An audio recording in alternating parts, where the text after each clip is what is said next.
Hello my dear students, welcome back to SPC online education. आज हम लोग फिर से उपस्थित हो गए हैं ग्रामर का एक नया टॉपिक लेकर, जिसका नाम है नरेशन। नरेशन में पढ़ने वाले हैं आज हम लोग एक्सक्लेमेटरी सेंटेंस का नरेशन, राइट। तो इससे प्रीवियस बहुत सारे क्लास हो चुका है, जिसमें आप अगर नहीं पढ़े हैं तो प्रीवियस में जाके जरूर देख लें। और अभी का जो हमारा टॉपिक होने वाला है वो one of the best important और मोस्ट इंपॉर्टेंट है, जो कि आप देख रहे हैं कि नरेशन में, हालांकि बिहार बोर्ड या सीबीएसई बोर्ड या कोई भी बोर्ड के लिए या जनरल कंपटीशन के लिए नरेशन एक ऐसा टॉपिक है वहां से क्वेश्चन रहता है। तो नरेशन जानना हमारी रिटन स्किल के लिए, कम्युनिकेशन स्किल के लिए बहुत ही मस्ट कंपलसरी है जानना, for all of you and for all of us also.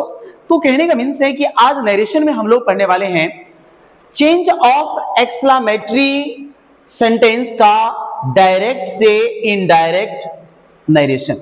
Narration को स्पीच के नाम से भी जानते हैं, बिकॉज जितनी भी एग्जामिनेशन होता है आपकी बोर्ड एग्जाम में, जितनी बार पूछे गए हो, आप प्रीवियस क्वेश्चन अगर उल्टा के आप देखोगे तो आपको देखने को क्या मिलेगा, नरेशन के नाम से नरेशन को नहीं पूछा जाता है। वहां पे लिखा रहता है चूज द करेक्ट डायरेक्ट और इनडायरेक्ट स्पीच, यानी आपको डायरेक्ट और इनडायरेक्ट स्पीच के नाम से पूछा जाता है।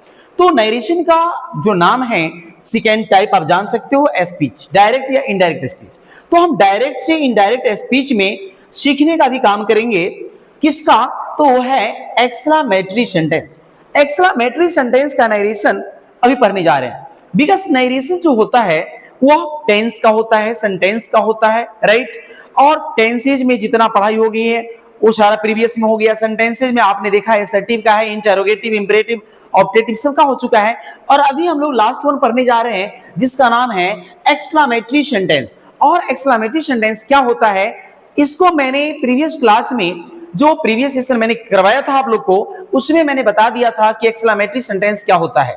अगर ह्यूमन माइंड्स, ह्यूमन बींग्स अपने ज्ञान इंद्रियों से, अपने मनोभाव से, अपने इमोशन के साथ अगर कुछ भी बोलता है, हाँ, या कुछ व्यक्त करता है, और व्यक्त करने के लिए इसके पास में बहुत कुछ है, और क्या क्या है वो आपको आगे बता रहे हैं।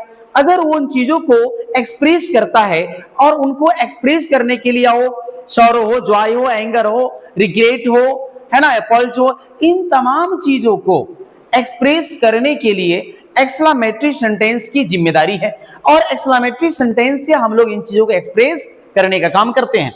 तो आप यहां तक जरूर समझ गए होंगे कि अभी हम लोग पढ़ने वाले क्या है।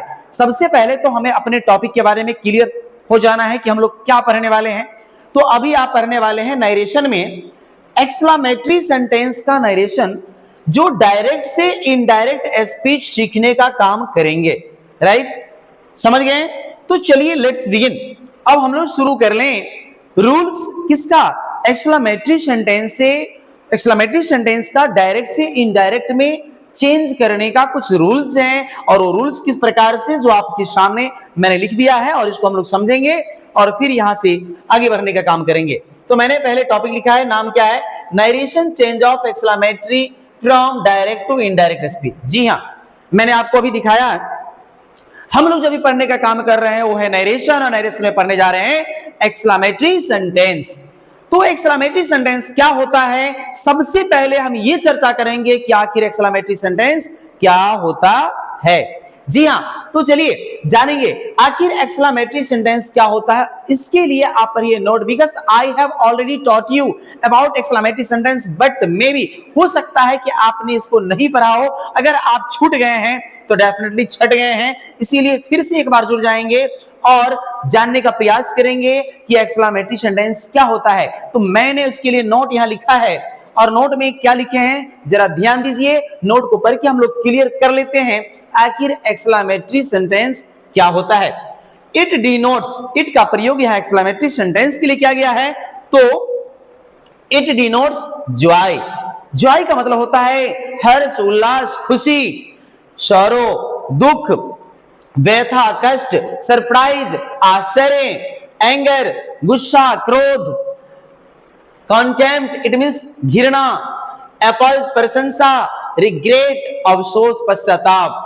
ये इन सभी चीजों का जो मैंने आपको बताया ऊपर में लिखा है, जॉय का, सौरो का, सरप्राइज, एंगर, कॉन्टेम्प्ट, अपॉल्ज, रिग्रेट, इन सब का इंडिकेट होता है, डिनोट होता है किस सेंटेंस से?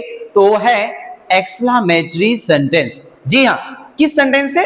एक्सक्लेमेटरी सेंटेंस से। और एक्सक्लेमेटरी सेंटेंस को आपने तो जान गया कि इन सब का बोध होता है, या आप अपने इमोशन से क्या व्यक्त करना चाहो, जॉय, इट मींस खुशी, या आपके इमोशन में कई बार ऐसा हो जाता है कि सौरो व्यक्त करना होता है, सौरो को भी हम लोग शो करते हैं, सरप्राइज को शो करता है, एंगर को भी दिखाते हैं, कॉन्टेम्प्ट है, अपॉल्स है, रिग्रेट है। इन सब का इंडिकेट होता है किस सेंटेंस में? एक्सक्लेमेटरी में।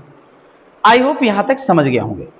अब हम बात करेंगे कि अगर कोई नरेशन है और नरेशन में जो रिपोर्टेड स्पीच होता है, you know very well what is reported speech.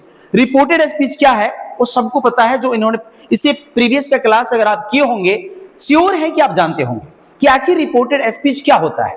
तो reported speech you know very well that is in the inverted commas. अब यहां पे यदि रिपोर्टेड स्पीच, जी हाँ, रिपोर्टेड स्पीच में एक्सक्लेमेटरी सेंटेंस का प्रयोग किया गया हो, अगर कोई एक्सक्लेमेटरी सेंटेंस का प्रयोग रिपोर्टेड स्पीच के अंदर इन्वर्टेड कॉमा के अंदर किया गया हो, तो उसे इनडायरेक्ट स्पीच में हम इस प्रकार से बदल लेंगे। उसके लिए हमने लिखा कुछ स्पेशल रूल्स, कुछ रूल्स लिखे हैं। तो ये रूल्स क्या है, आप इसको पढ़ें और बारी बारी से हम लोग समझने का प्रयास करेंगे। ओके, तो स्पेशल रूल्स यहां पर रूल नंबर फर्स्ट क्या है, इसको देखिए। रूल नंबर फर्स्ट है कि रिपोर्टिंग वर्ब, रिपोर्टिंग वर्ब कहां वाला होता है, याद है ना जी? Reporting verb out of inverted commas, जो इन्वर्टेड कॉमा के बाहर है। रिपोर्टिंग स्पीच में प्रयुक्त वर्ब को रिपोर्टिंग वर्ब कहा जाता है। तो रिपोर्टिंग स्पीच बाहर होता है, ऑब्वियस से पता है आपको। तो रिपोर्टिंग स्पीच में जो प्रयुक्त वर्ब है उसी को बोलते हैं रिपोर्टिंग वर्ब। तो रिपोर्टिंग वर्ब से, सेज, सेड को बदलकर, इसको अगर आप बदलेंगे तो बदलाएगा एक्सक्लेम। तो एक्सक्लेम विद जॉय। अगर रिपोर्टेड स्पीच के अंदर खुशी का माहौल है जी, तो वहां पर एक्सक्लेम, एक्सक्लेम तो सब में लगाना है, या वो खुशी का माहौल हो, दुख का माहौल हो, आश्चर्य का हो, नफरत का हो, प्यार का हो, मोहब्बत का हो, जिसका भी हो, एक्सक्लेम विद सब में लगाना है।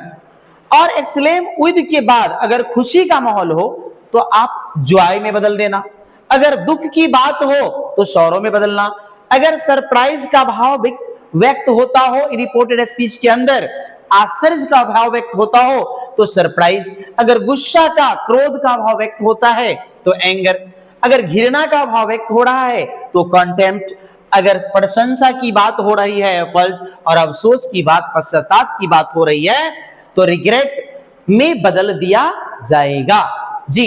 किसको? से, सेज, शेड को। किसमें? Exclaim with joy, sorrow, surprise, anger, contempt, apple, regret में बदल देना है। मैंने नीचे लिख भी दिया है, रिपोर्टेड स्पीच के भाव, इट मींस इमोशन के अनुसार बदलना पड़ता है। जो रिपोर्टेड स्पीच है, रिपोर्टेड स्पीच कहां वाला होता है? इन्वर्टेड कॉमा के अंदर वाला। तो उसके अंदर में जो इमोशन आपको दिख रहा है, खुशी का माहौल है, दुख का माहौल है, सरप्राइज है, एंग्री है, कॉन्टेम्प्ट है, उसके अनुसार, उसके इमोशन के अनुसार आप इस से शेड को exclaim with joy, sorrow, surprise, anger, contempt, एफल्स, रिग्रेट, इनमें से जो जरूरत हो उसके आधार पे आपको बदलना है। क्लियर हो गया? तो अब चले हम नेक्स्ट, आगे चलेंगे। रूल नंबर 2 में चलिए, वो तो 1 था। अब रूल नंबर 2 क्या है कि इसके बाद में जो डायरेक्ट स्पीच है तो उसमें कॉमा भी होगा, इन्वर्टेड कॉमा भी होगा, ऑब्वियस है।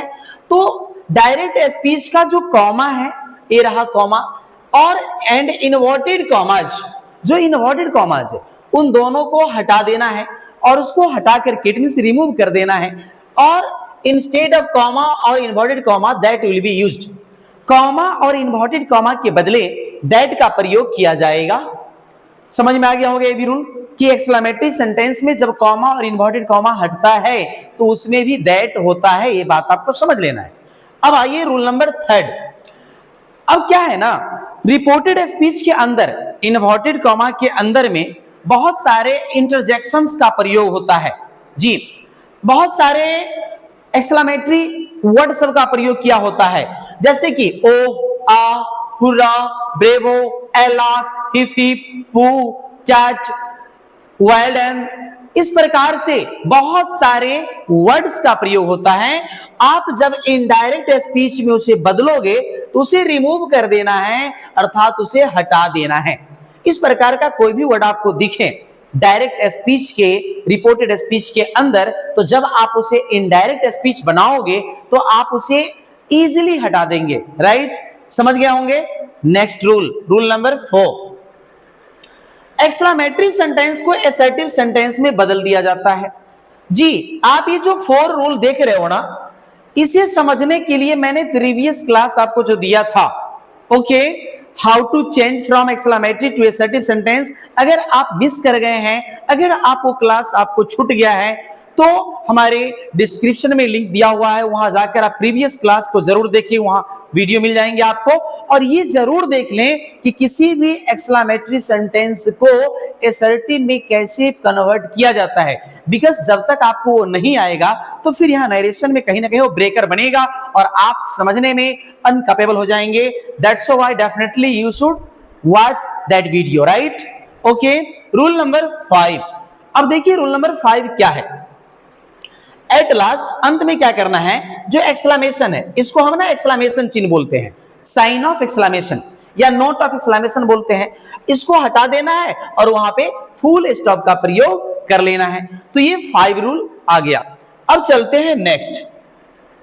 अब यहां कुछ नोट है, वो तो रूल्स था जो वे भी आई जाए भाई रूल है, लेकिन कई बार क्या है, कुछ एक्सेप्शनल एक्सक्लेमेटरी सेंटेंस का पढ़ना पड़ता है नरेशन। तो यहां पे नोट में हमने लिखा है, यदि रिपोर्टेड स्पीच में थैंक यू हो। अब कोई रिपोर्टेड स्पीच के अंदर, रिपोर्टेड स्पीच मतलब कहां वाला, इन्वर्टेड कॉमा में केवल थैंक यू का प्रयोग है, जैसे रहेगा he said to me thank you, उसने मुझे कहा थैंक यू, धन्यवाद। तो आप क्या करोगे, थैंक यू रहे तो रिपोर्टिंग वर्ब से को थैंक में बदल देना है। जब आप ये बनाओगे तो समझ में आएगा।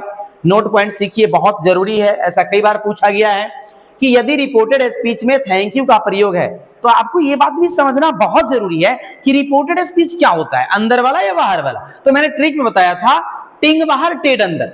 टिंग मतलब रिपोर्टिंग, तो टिंग बाहर होता है, और टेड यानी रिपोर्टेड जो कि अंदर होता है। तो आपको यह याद रखना है, अगर कोई रिपोर्टेड स्पीच में थैंक यू का प्रयोग है कहां, अंदर में, तो आप उस थैंक यू को, से को, जो रिपोर्टिंग वर्ब है, उस से को थैंक में बदल देंगे।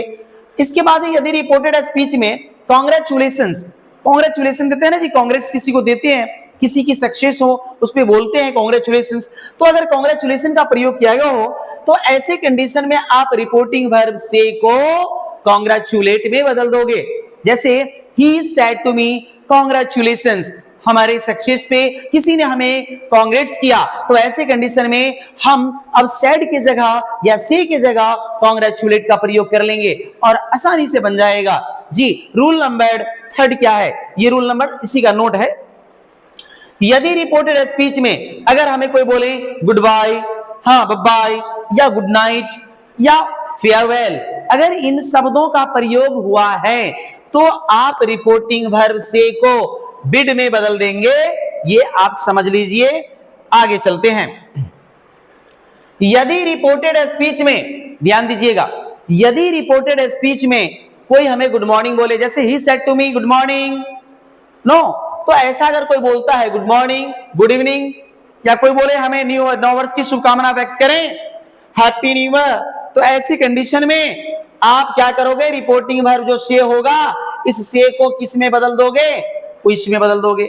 ये सारे नोट पॉइंट्स आप जरूर ठीक से याद रखेंगे ताकि आपको किसी प्रकार की सेंटेंसेस को इनडायरेक्ट स्पीच में कन्वर्ट करने में किसी प्रकार की कोई इशू ना हो, कोई परेशानी नहीं हो। तो ये आप समझ गए होंगे कि रिपोर्टेड स्पीच में अगर गुड मॉर्निंग है, गुड इवनिंग है या हैप्पी न्यू ईयर इस प्रकार से कोई विश कर रहा है तो रिपोर्टिंग वर्ब से को हम विश में बदल देंगे।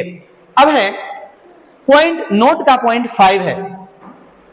यदि रिपोर्टेड स्पीच में अगर कोई हाय बोल रहा है, हेलो बोल रहा है या कुछ और भी इस तरह से बोल रहा है, तो हाय हेलो किसी को ध्यान आकर्षित करने के लिए बोलते हैं, तो ऐसी कंडीशन में हम क्या करेंगे, रिपोर्टिंग वर्ब से को ग्रीट में बदल देंगे। ओके, हम से को किसी बदल देंगे, ग्रीट में। जब इन शब्द का प्रयोग रहे कहां, रिपोर्टेड स्पीच के अंदर। कहां है रिपोर्टेड स्पीच, इन्वर्टेड कॉमा के अंदर। अगर इन शब्द का प्रयोग है हाई हेलो कुछ भी रहे, तो ऐसे कंडीशन में आप हाई के मीनिंग में जो लिखा हुआ है HI, तो उसके लिए घबराइएगा नहीं, ऐसा भी लिखा जाता है ना, और भी होता है, बट आपको इतना दिए हैं अभी, इतना से सीखिए। तो रिपोर्टिंग वर्ब से को किसमें बदलना है, ग्रीट में। अब आइए लास्ट वन, यदि रिपोर्टेड स्पीच में कोई नाउन आ जाए, कोई भी नाउन आ जाए या कोई एडजेक्टिव आ जाए, तो ऐसी कंडीशन में आपको रिपोर्टिंग वर्ब से को कॉल में बदल देना है जी।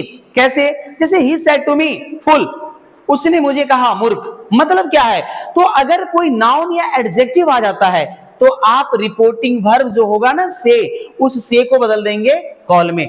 तो ये सारे रूल्स थे। अब हम लोग चलेंगे कुछ एग्जांपल्स में जी। अब यहां पे एग्जांपल नंबर फर्स्ट देख लीजिए। जो यहां पर फर्स्ट एग्जांपल हमने लिखा है और इसको मैंने बनाया भी है और आपको समझाने जा रहे हैं, फिर इसमें 2-4 और एग्जांपल देंगे, फिर समझ में आएगा आपको कि एक्सक्लेमेटरी को असर्टिव में और डायरेक्ट से इनडायरेक्ट में कैसे बदला जाएगा। देखिए, प्रिया सेड एलाश आई एम रूइंड।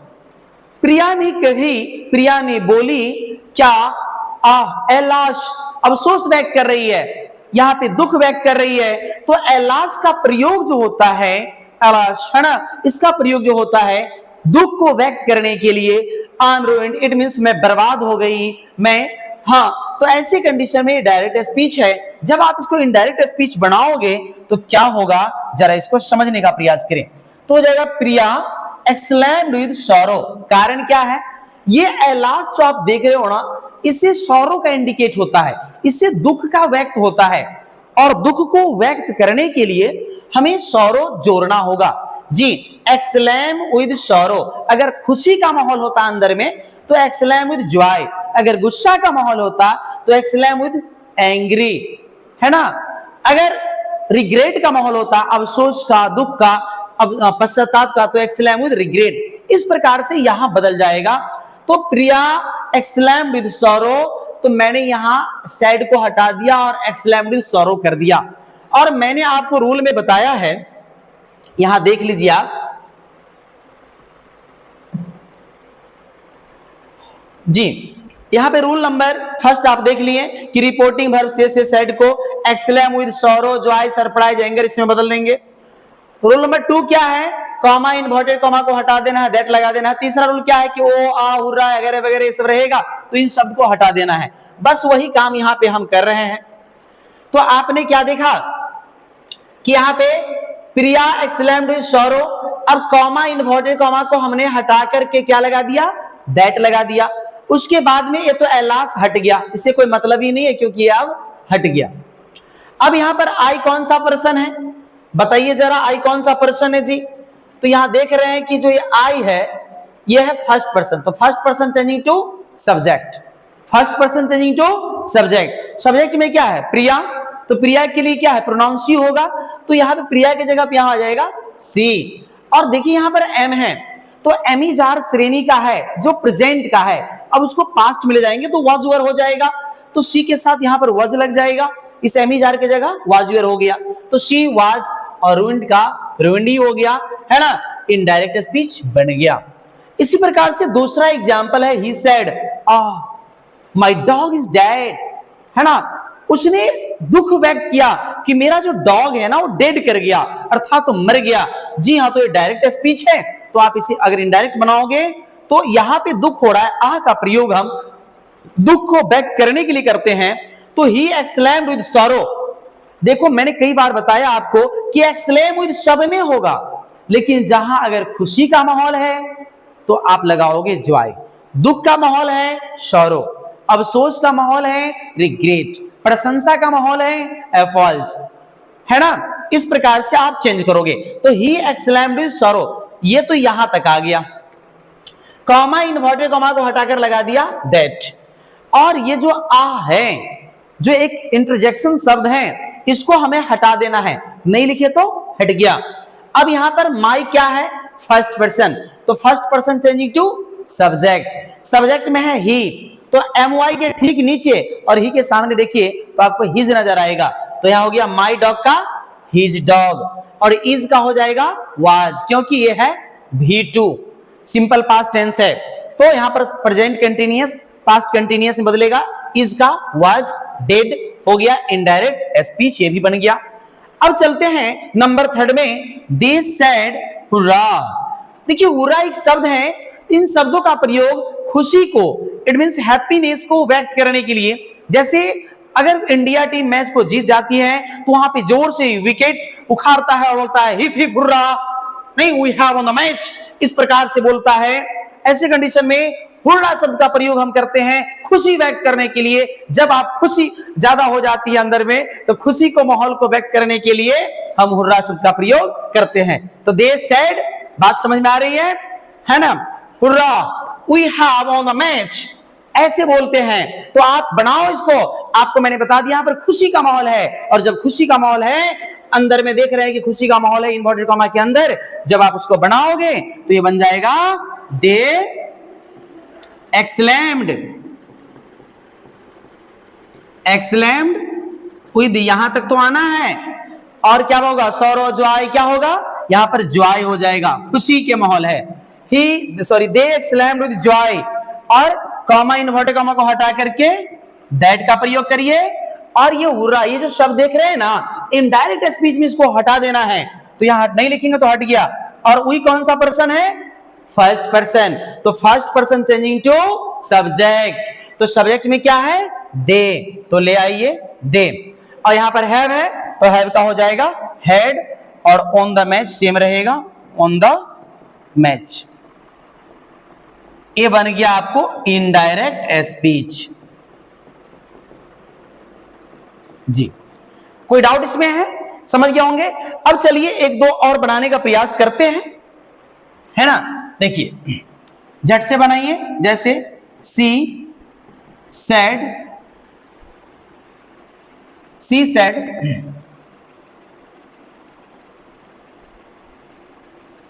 कुछ ऐसा ले लिया जाए। हाँ एक और इस प्रकार से बनाएंगे जो एक्सक्लेमेटरी से असर्टिव कैसे बनेगा, जैसे she said how lazy you are. देखिए अगर इसको नरेशन बनाना हो इनडायरेक्ट स्पीच में तो ये भी एक्सक्लेमेटरी सेंटेंस है, आप इसको कैसे बनाओगे ये जानना जरूरी है, क्योंकि इस तरह से पूछा जाता है। अब यहां पर सवाल यह है कि अगर आप इस सेंटेंस को नरेशन बनाते हो इनडायरेक्ट स्पीच में, तो यहां पर आप एक ही चीज नहीं सीखते हो, ये डायरेक्ट है तो आप इसको इनडायरेक्ट जब ये बनाओगे, इनडायरेक्ट स्पीच बनाओगे तो ये क्या क्या बन जाएगा, ये सबसे पहले इनडायरेक्ट जैसे ही बनाओगे तो एक्सक्लेमेटरी से एसर्टिव बन जाएगा, और एक्टिव से पैसिव वॉइस भी बन जाएगा। जी ये तीन चीज बनेगा। आप सबसे पहले तो नरेशन बनाओगे, अभी ये नरेशन इनडायरेक्ट में है, इनडायरेक्ट बनाने के लिए आपको पहले सीखना पड़ेगा कि एक्सक्लेमेटरी सेंटेंस को असर्टिव कैसे बनाया जाता है, जो कि मैंने प्रीवियस क्लास में आपको बताया है कि किसी भी अगर कोई व्हाट और हाउ के बाद में अगर कोई एडजेक्टिव आता है उसके बदले क्या दिया जाता है, नाउन आता है तो क्या दिया जाता है, वो प्रीवियस क्लास में आपको बताया गया, आप वहां से जरूर सीखेंगे। तो चलिए हम लोग इसका पहले नरेशन बनाने का काम करते हैं और फिर 2-4 एग्जाम्पल आपको दिया जाएगा ताकि सब लोग सीखेंगे। आइए तो यहाँ पे आश्चर्य हो रहा है, देखिए हाउ लेजी यू आर, उसने कहा कितना आलसी हो तुम, आश्चर्य लग रहा है यार, तो यहां पे आप इसको बदलोगे सी एक्सक्लेम्ड, एक्सक्लेम्ड तो सब में ले जाना है, और यहां पे आश्चर्य हो रहा है तो आश्चर्य के लिए क्या है सरप्राइज, आश्चर्य के लिए क्या है surprise, she exclaimed surprise, comma inverted comma को हटा दीजिए दैट। अब यहां पर क्या करना है, इस हाउ को हटाना है क्योंकि हमें असर्टिव सेंटेंस बनाना है, इस हाउ को हटा देना है, second person changing to object, but यहां पर ऑब्जेक्ट है ही नहीं तो आप ले लेंगे यू आर, आर है तो आर का वेयर हो जाएगा क्योंकि पास्ट टेंस है, यू वर, और इस हाउ को हटाएंगे वेरी लगाएंगे, वेरी, और लेजी का लेजी रहेगा, साइन ऑफ एक्सक्लेमेशन को फुल स्टॉप बदल देंगे और ये बन गया इनडायरेक्ट स्पीच। जी डन। बताइए कोई डाउट है तो। जैसे एक और दे रहे हैं, Harry said, Harry said apples,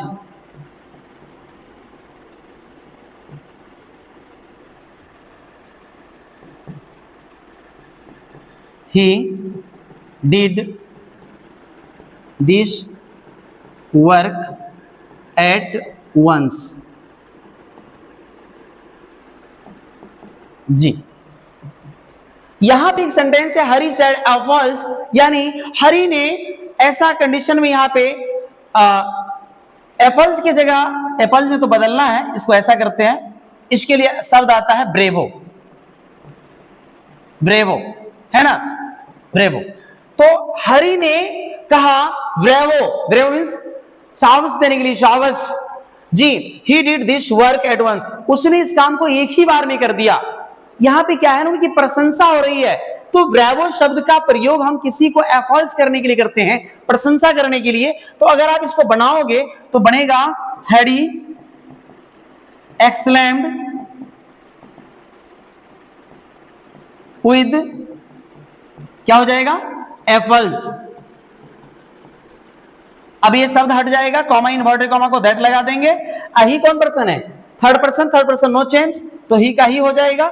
did क्या है, V2 है, तो हो जाएगा हैड डन दिस का दैट वर्क एट वंस जी। तो इस प्रकार से हमने इसको इनडायरेक्ट स्पीच में बना दिया। और कोई भी सेंटेंस हो, किसी प्रकार से हो, आप आसानी से बना सकते हो। तो आप लोगों के लिए कमेंट सेक्शन में बनाकर बताने के लिए एक SW के रूप में एक दे रहा हूं, आप बनाकर दिखाएंगे। He said, Elash, my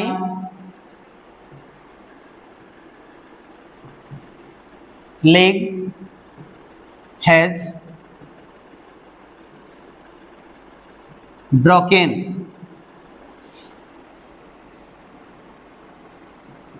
in the accident जी। आपको ये मैंने जो सेंटेंस दिया है, ये है डायरेक्ट स्पीच, और आप इसे जरूर बनाएंगे। एक और दे रहे हैं जो एक्सक्लेमेटरी से असर्टिव सेंटेंस वाला है, she said what a beautiful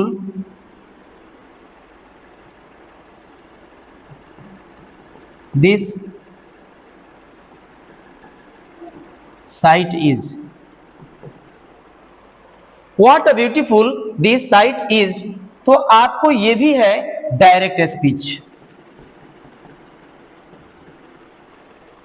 जी, और इसे आपको बनाना है इनडायरेक्ट में। तो ये दो आपको SW में दे दिए हैं ताकि आप इसको बनाने का प्रयास करेंगे और डेफिनेटली आप सीखे होंगे जी। तो एक बार देख लेते हैं आखिर आपको अभी जो पढ़ाया गया है वो क्या पढ़ाया गया है। तो नरेशन में आपने सीखा है change of exclamatory from direct to indirect speech में, और सारा रूल से 1 बाय 1 करके हमने बताया है। आई होप आप डेफिनेटली समझ गए होंगे। अगर आप समझ गए हैं तो जरूर हमें कमेंट सेक्शन में फीडबैक दें ताकि मैं आपके लिए और ज्यादा से ज्यादा काम कर सकूं और मुझे एक कहीं ना कहीं एक मोटिवेशन मिले आपके एक फीडबैक से, और उसके लिए मैं और ज्यादा से ज्यादा काम कर सकूं। तो आज के लिए काफी है और फिर हम लोग मिलते हैं नेक्स्ट वीडियो में। Thank you for watching this video. Have a nice day, bye bye.